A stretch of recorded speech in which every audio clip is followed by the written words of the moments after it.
இன்றைக்கான தேவனுடைய வார்த்தை குறைவில்லை. சங்கீதம் 34ஆம் அதிகாரம் 9ஆம் வசனம். கர்த்தருடைய பரிசுத்தவான்களை அவருக்கு பயந்திருங்கள், அவருக்கு பயந்தவர்களுக்கு குறைவில்லை. அதாவது தேவனுடைய பரிசுத்தவான்களாக இருக்கிற நாங்கள் அவருக்கு பயந்தவர்களாக இருக்க வேண்டுமா? அப்படி நாங்கள் அவருக்கு பயந்திருப்போமாக இருந்தால் எங்களுக்கு எந்த விதமான குறைவும் இல்லை என்று சொல்லப்பட்டிருக்கு. நாங்கள் தேவனை தவிர வேறு யாருக்குமே பயப்படுகிறவர்களாக இருக்கக்கூடாது. நாங்கள் தேவனுக்கு பயப்படுவோமாக இருந்தால் வேறு யாருக்கும் பயப்படவும் தேவையில்லை. அப்படி இருக்கும் பொழுது நாங்கள் அவருக்கு பயந்தவர்களாக இருக்க வேண்டும்.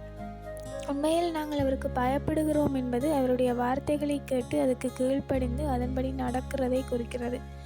அப்படி இருக்கும் பொழுது நாங்கள் அவருக்கு பயந்தவர்களாக இருக்க வேண்டும். அப்படி பயந்திருக்கும் பொழுது எங்களுக்கு எந்த ஒரு குறைவும் இல்லை.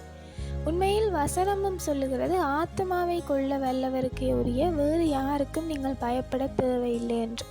ஆகையால் நாங்கள் தேவனுக்கு பயந்து நடந்து கொள்ளுகிறவர்களாக இருக்க வேண்டும்.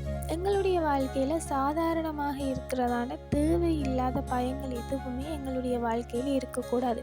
நாங்கள் எப்பவுமே பயப்படுகிறவர்களாக இருக்கக்கூடாது, தைரியசாலிகளாக இருக்க வேண்டும். ஆனால் தேவனுக்கு நாங்கள் பயந்து நடக்கிறவர்களாக இருக்க வேண்டும். அப்படி பயந்து நடக்கிறவர்களுக்கு எந்த ஒரு குறைவும் இல்லை. Have a nice day.